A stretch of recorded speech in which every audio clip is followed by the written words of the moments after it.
사람들은 저를 반찬업계의 전설 혹은 100억대 자산가라 부릅니다. 하지만 5년 전까지만 해도 저는 차가운 병실 구석에서 자식들에게 짐짝 취급을 받던 그저 죽지 못해 살던 노인이었습니다. 엄마, 죽지 못해 사는 것도 민폐야.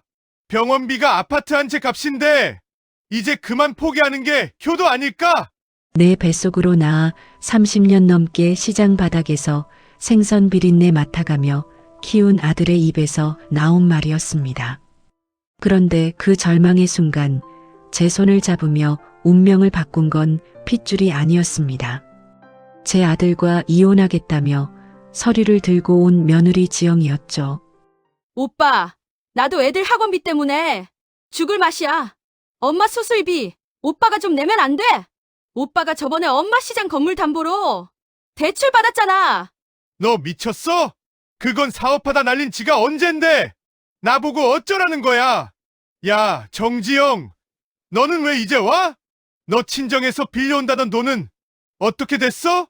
며느리 지영이는 대답 대신 이혼 서류를 내밀었습니다. 돈 없어요. 대신 이거 가져왔어요. 영철 씨, 우리 이제 남남이에요. 당신 외도 증거 다 모았으니까 이해 없겠죠? 뭐? 너 미쳤어? 엄마, 이 꼴인데 지금 이혼 소리가 나와? 너 진짜 독한 년이구나. 영철의 고함에도 지영이는 흔들림이 없었습니다. 오히려 당당하게 선포했죠. 두 분 방금 어머니 보고 민폐라고 하셨죠? 걱정 마세요. 그 민폐 제가 데려갈 테니까요. 언니 제정신이야? 오빠랑 남남인데 왜 우리 엄마를 데려가? 무슨 속셈인데? 속셈 있죠. 당신들이 버린 이 귀한 보석 내가 잘 닦아서 당신들 평생 배 아프게 만들 속셈. 어머니 시장통 땅 문서? 그거 당신 오빠가 다 날린 거 내가 확인했어요. 그러니까 이제 이분한테 당신들이 가져갈 건 단 한 푼도 없다는 소리예요. 알겠어요? 사람들은 미쳤다고 했습니다. 쓰레기 같은 남편과 이혼하면서 왜 아무것도 없는 시어머니를 짊어지고 가느냐고요. 하지만 지영이는 알고 있었습니다. 바람난 남편이 지영이를 구박할 때마다 부엌 한 구석에서 지영의 튼 손을 꼭 잡으며 미안하다, 내 딸아. 내가 못나서 내가 고생이다라고 소리 없이 울어주던 제 진심을 말입니다. 가진 거라곤 낡은 담요 한 장과 지영이의 부르튼 손뿐이었던 그날. 빗줄기를 뚫고 나간 두 여자가 어떻게 5년 만에 100억 신화를 쓰고 그 패륜 자식들에게 처절한 복수를 했는지 지금부터 그 기적 같은 이야기를 시작합니다. 병원 문을 나선 우리를 기다리는 건 화려한 복수가 아니라 지독한 가난이었습니다. 보증금 200만 원에 월세 25만 원. 곰팡이가 꽃처럼 피어오른 지하방이 우리의 유일한 안식처였죠. 정지영, 정신 차려. 내가 무너지면 어머니도 끝이야. 지영이는 낮에는 마트 시식 코너에서 목이 터져라 소리를 지르고 밤에는 갈비집 불판을 닦았습니다. 손가락 끝은 항상 독한 세제에 불어터져 진물이 났고 집에 돌아오면 구두굽에 쓸린 뒤꿈치가 피투성이었습니다. 지영아, 내가 짐이다. 나 때문에 내 꽃 같은 청춘이 다 썩어가는구나. 그냥 나 시설에 맡기고 너라도 새 출발해라. 어머니, 제가 그랬죠? 어머니는 제 엄마라고요. 엄마 버리고 가는 자식이 세상에 어디 있어요? 조금만 참으세요. 저 꼭 성공할 거예요. 폭우가 쏟아지던 어느 밤이었습니다. 단칸방 문을 발로 차는 굉음과 함께 술에 취한 영철이 나타났습니다. 야, 정지영, 문 열어. 너 우리 엄마 꼬셔서 시장통 권리금 빼돌린 거 다 알아. 내놔. 그 돈. 아들은 방 안으로 들이닥쳐 제 멱살을 잡으려 했습니다. 노인네가 미쳤나? 아들 사업 망해서 죽게 생겼는데 며느리년이랑 이딴 방에서 호의호식해. 돈 어딨어? 지영이가 영철을 밀치며 소리쳤습니다. 이 더러운 손 치워. 당신이 그러고도 사람이야? 뭐 야, 나 내 남편이야! 남편. 당신은 5년 전 그 병실에서 죽었어. 내 눈앞에 있는 건 돈에 미친 괴물뿐이야. 한 번만 더 어머님 몸에 손대면 나 당신 죽이고 감옥 갈 거야. 나 더 이상 잃을 거 없는 사람인 거 알지? 당장 꺼져. 지영이의 서슬 퍼런 기세에 질린 영철은 침을 뱉으며 도망쳤습니다. 그날 밤 저희는 부둥켜 안고 한참을 울었습니다. 그리고 다음 날 아침 저는 구석에 숨겨두었던 작은 단지를 꺼냈습니다. 지영아, 이건 내 시어머니 때부터 내려온 100년 된 시간장이다. 시장 바닥에서 30년 넘게 내가 버틴 힘도 이 간장 맛이었지. 내가 이걸로 사람들의 입맛을 한번 잡아보겠니? 우리는 남은 돈을 탈탈 털어 시장 구석에 작은 평상을 빌렸습니다. 이름은 지영의 지와 제 이름 명자의 명을 따서 지명 반찬이라 지었죠. 어머, 이 집 장조림은 짜지도 않고 입에 착 붙네? 이게 그 유명한 며느리가 시어머니 없고 한다는 그 집이야. 진심은 통하는 법일까요?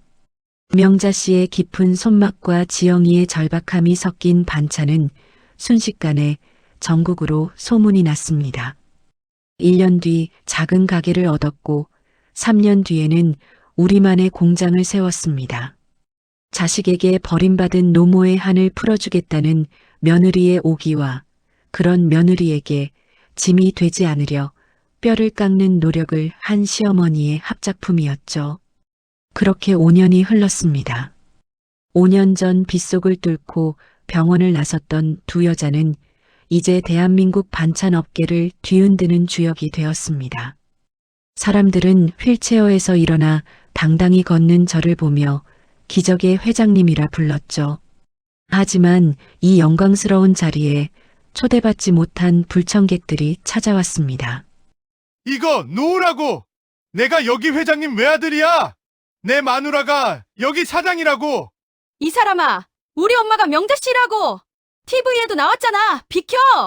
보안 요원들에게 끌려 들어온 건 처참한 몰골의 영철과 미선이었습니다. 지영아, 당신 진짜 대단하다. 아니, 어떻게 이만큼 키웠어? 역시 내 마누라답네. 엄마, 나 이제 다 용서한 거지? 엄마! 어떻게 이럴 수가 있어? 나 지금 보증 잘못 써서 길바닥에 나앉게 생겼단 말이야! 지영이가 차갑게 입을 열었습니다. 아가씨, 그리고 영철씨, 여긴 초대받은 분들만 오시는 자리입니다. 품격 떨어지게 여기서 뭐 하시는 거죠? 뭐, 아가씨, 영철씨? 야, 정지영, 너 미쳤어? 나 내 남편이야! 엄마, 저 년이 엄마 홀려서 우리 사이 이간질하는 거라고요! 지영이는 비웃으며 대답했습니다. 남편, 5년 전 병원비 아깝다며 어머니 수술 서류에 사인 거부하고 50만 원 던져주며 저보고 민폐 데리고 나가라고 했던 그 남자는 어디 갔을까요? 그날 당신은 제 남편도 어머니 아들도 아니었어요. 그저 길바닥에 굴러다니는 쓰레기였지. 미선이가 악을 썼습니다. 엄마, 진짜 이럴 거야? 피 한 방울 안 섞인 저 년은 빌딩 세워주고 나는 굶어 죽으라고? 나 엄마 딸이야. 유전자가 어디가? 저는 가방에서 두툼한 흰 봉투 하나를 꺼내 영철의 발밑에 던졌습니다. 오, 엄마, 역시 이럴 줄 알았어. 이게 한 1억 돼? 열어보거라. 봉투 안에는 10,000원짜리 딱 50장이 들어있었습니다. 엄마, 장난쳐. 고작 50만 원? 5년 전 내 놈이 병실 바닥에 던졌던 그 50만 원이다. 지영이가 그 돈을 안 쓰고 지금까지 간직하고 있더구나. 언젠가 내 놈들이 구질구질하게 찾아오면 꼭 이자로 돌려주라고 하면서 말이다. 지영이가 쐐기를 박았습니다.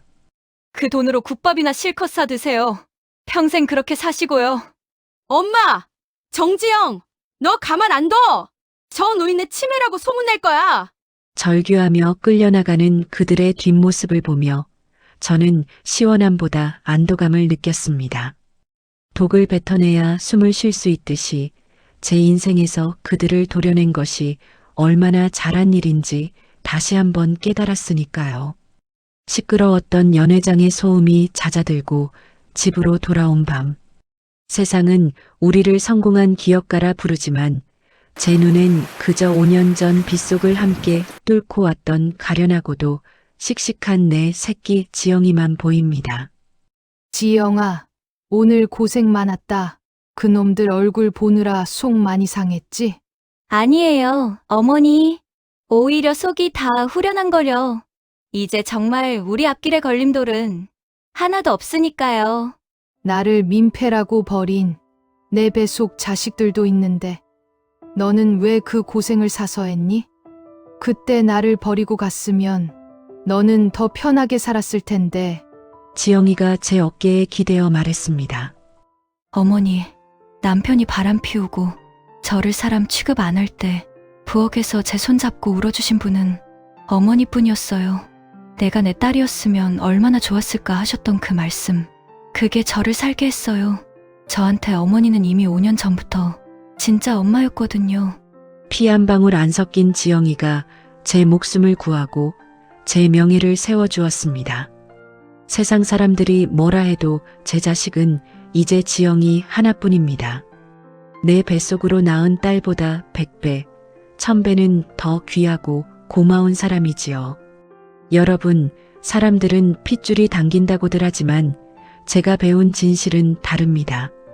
가족이란 피를 나눈 사이가 아니라 내 인생의 가장 시린 겨울에 기꺼이 자신의 코트를 벗어준 사람입니다. 혹시 지금 자식 때문에 소갈이하고 계신가요? 믿었던 사람에게 배신당해 가슴에 멍이 드셨나요? 기억하세요. 독을 품은 인연은 과감히 비워내야 그 자리에 진짜 소중한 인연이 찾아옵니다. 오늘 제 이야기가 여러분의 지친 마음을 조금이나마 씻어내 주었기를 바랍니다. 핏줄보다 진한 사랑으로 서로의 상처를 보듬은 두 여자의 이야기, 여기서 마칩니다. 구독과 좋아요는 제게 큰 힘이 됩니다. 오늘도 평안하고 당당한 하루 보내시길 바랍니다. 지금까지 묘한 스토리였습니다.